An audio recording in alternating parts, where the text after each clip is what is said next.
Welcome to Influential Entrepreneurs, bringing you interviews with elite business leaders and experts, sharing tips and strategies for elevating your business to the next level. Here's your host, Mike Saunders. Hello and welcome to this episode of Influential Entrepreneurs. This is Mike Saunders, the Authority Positioning Coach. Today we have with us Dave Lorenzo talking about his proprietary 60-second sales system. Dave, welcome to the program. Oh, thank you so much for having me, Mike. It's an honor to be here.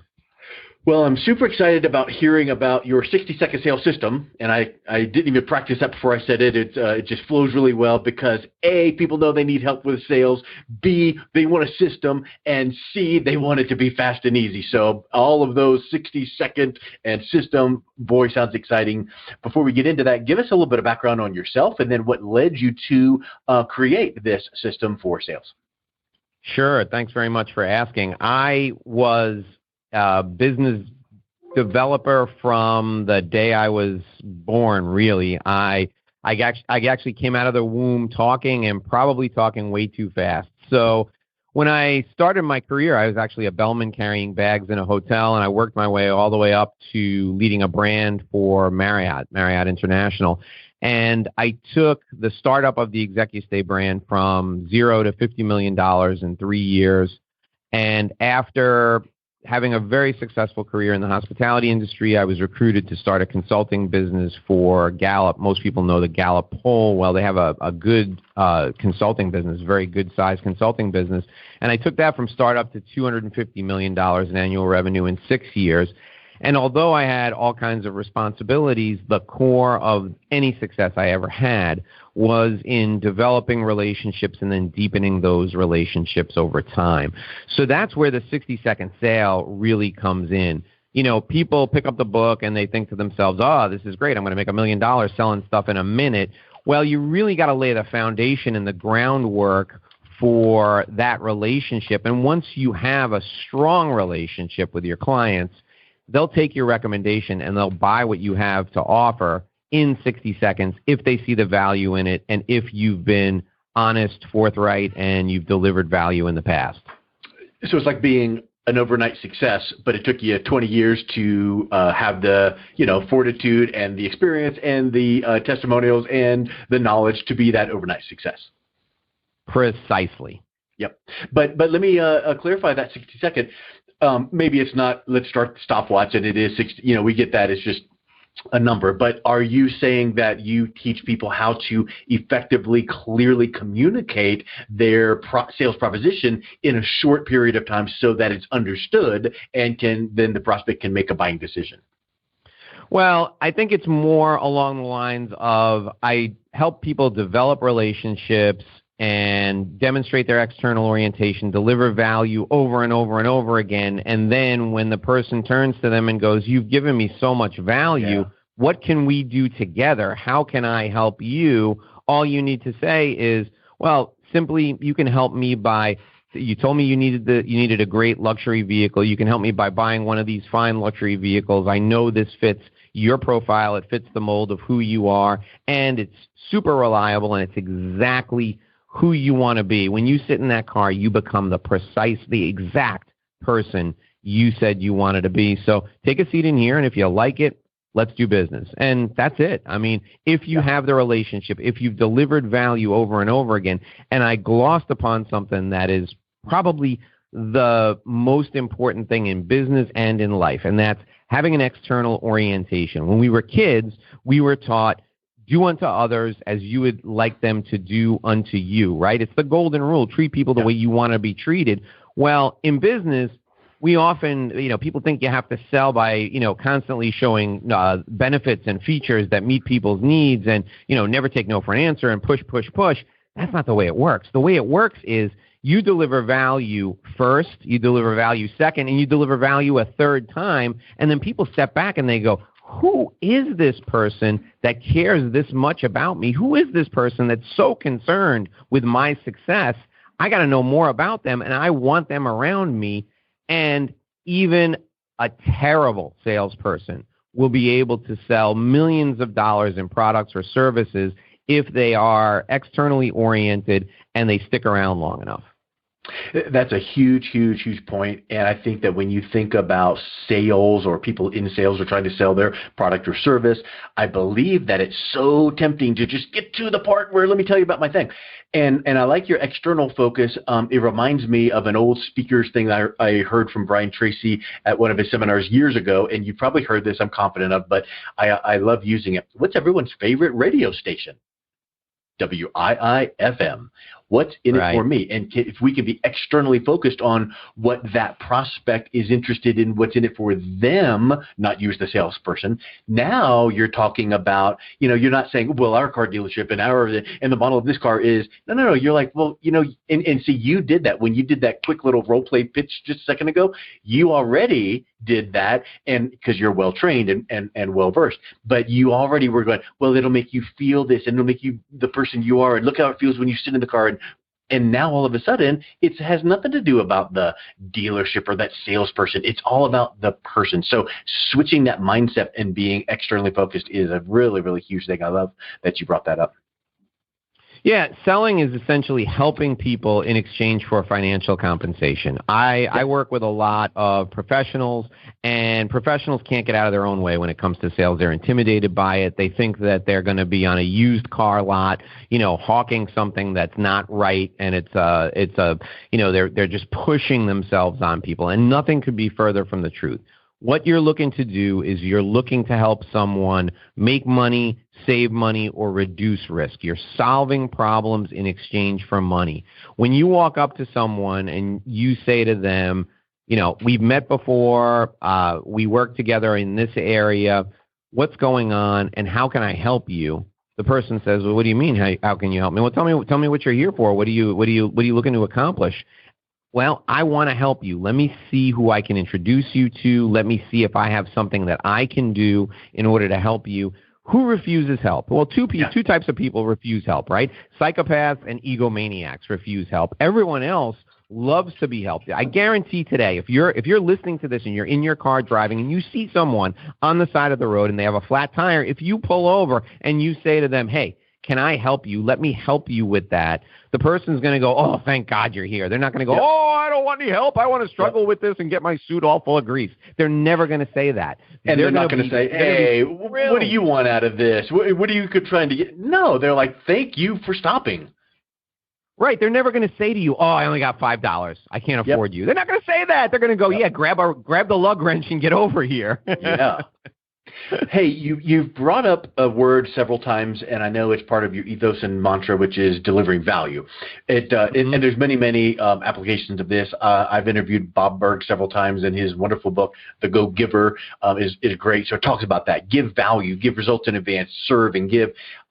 What I would like to ask you is, what's the easiest way for someone to deliver value? Because it sounds like just a cliche if you're just thinking, oh, value, but what does that really look like? Yeah, that's a good question. First, you have to realize that value is receiver-based, right? So what I think is valuable might not be valuable to you. So you really need to get in there and diagnose first what the person will find is valuable. So here's what I like to do. I am, believe it or not, you're listening to me now, and it sounds like I'm full of energy and I'm excited, and it's just because I'm full of energy and I'm excited to talk to you, Mike, but I'm really an introvert. So I had to come up with a script for myself in order to be able to connect with people and make sure that they knew that I was interested in delivering value and helping them. So the script goes something like this. You're talking to somebody for the first time, and maybe you're on the phone or you're on a Zoom meeting or, Skype, WebEx, whatever you're using.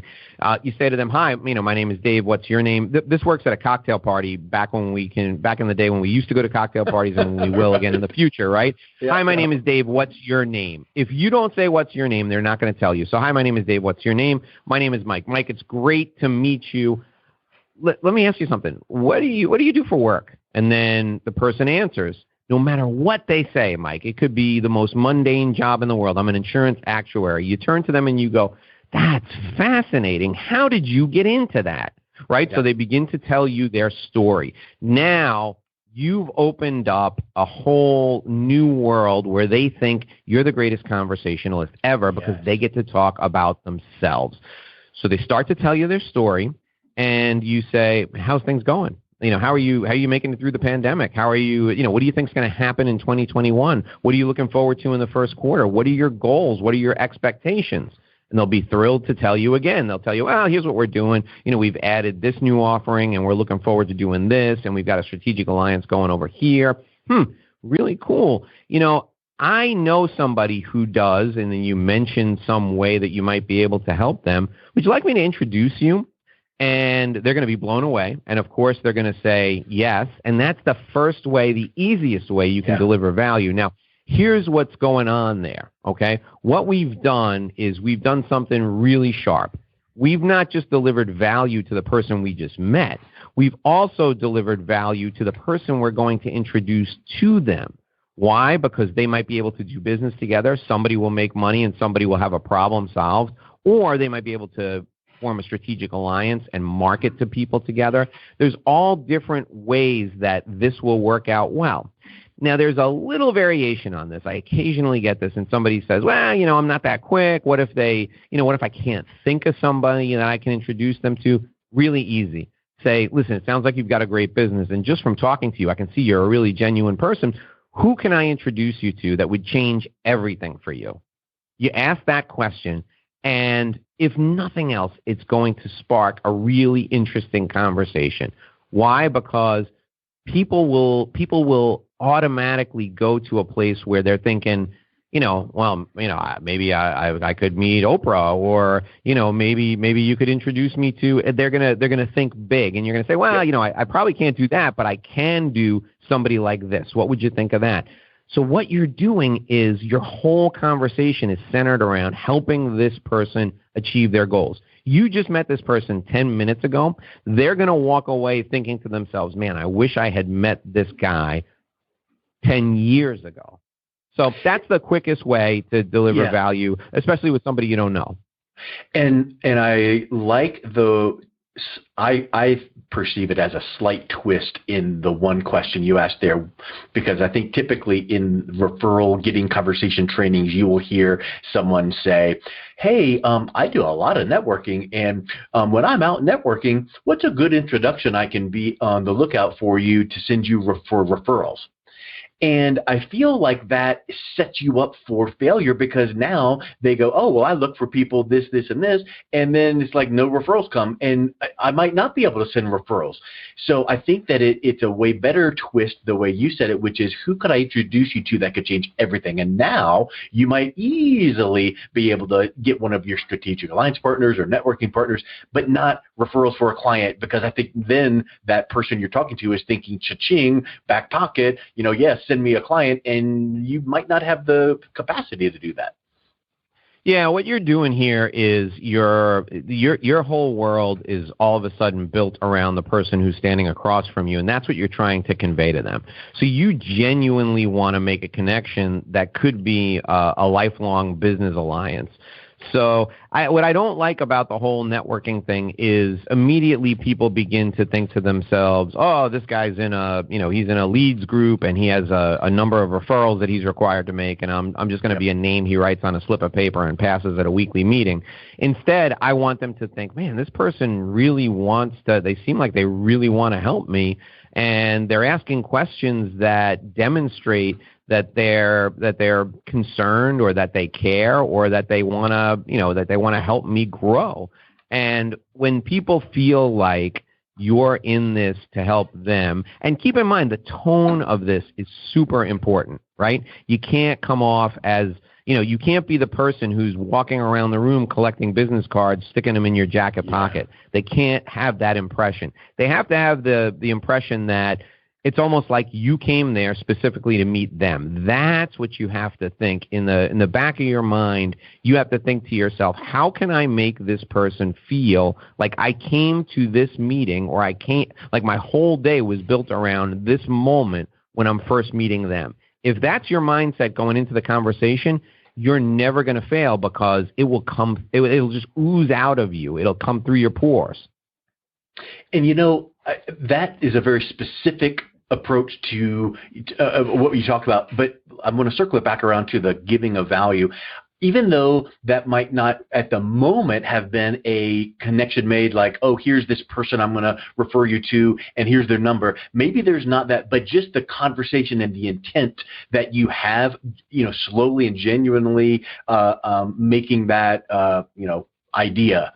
They feel like that was a valuable conversation, not just, well, keep me in mind, here's my card. So I think that that's really helpful too, because many times you get into the mode of, well, I have to actually pull up my phone and give 3 referrals for it to be a valuable conversation. But now I think that the stage is set that you better darn well next week, next 2 weeks down the road, find something and make a follow-up. Hey, it was really great to meet you, Dave, at that party last week. Hey, I was thinking about that person, the type of person that you would like to be introduced to, and I came across my contact so-and-so and just wanted to see, would that be a good one? I can connect you through LinkedIn.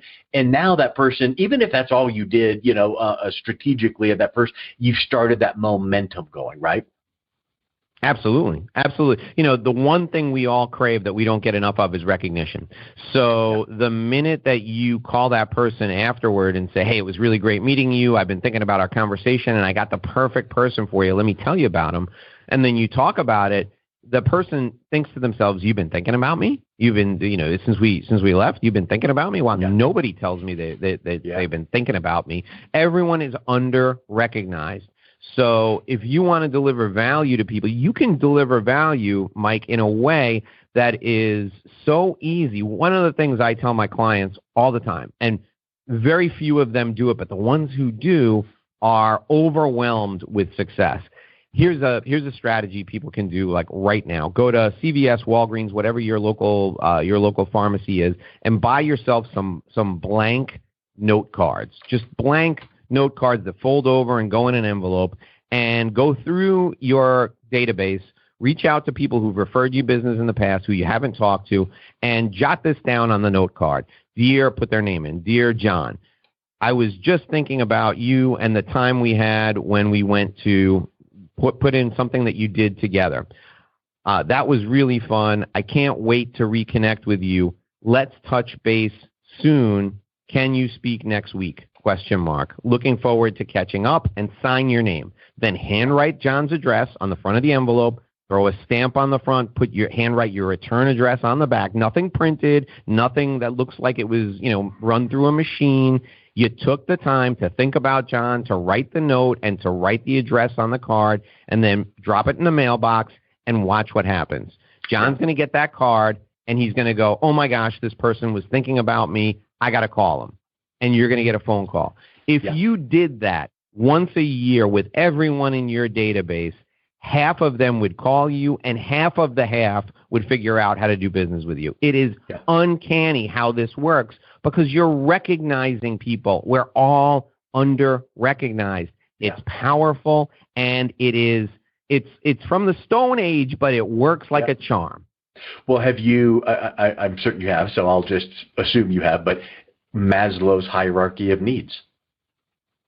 Right. Safety and security down at the bottom, recognition, recognition as you move up the level of the pyramid. Absolutely. And people assume, like, for instance, an employer, oh, well, we need to reward our employees with more pay. And sometimes that's nice, of course, but sometimes it's like, let's recognize them. Let's give them a half a day off. Let's do other things other than what the traditional, reward is. So your example there reminded me of something that happened this week, and it wasn't a handwritten note, but it accomplished the same thing. I've got my homeowner's insurance and cards, all that with this one agent. He's been a friend of mine for 20 plus years. He emailed me. He's like, hey, Mike, just wanted to catch up and see how you're doing. Do you have time for a chat? And I was like, yeah. And so we got on the phone. This was, I think, Tuesday or Monday of this week. And he goes, hey, just so you know, there's no agenda. I'm not trying to, figure anything out. I just wanted to say, hey. And we talked for literally an hour. Now, he is a long-term friend, but I left that conversation going, you know what? That just felt good. And it's exactly what you just said, and do it with the handwritten note aspect of it. Nothing wrong with the email. His came off fine, but it adds that extra level when you can do that. And does that mean you need to send 327 per week? No.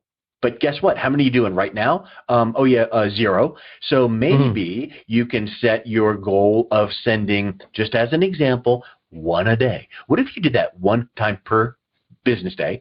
That's 5 more a week than you're sending right now.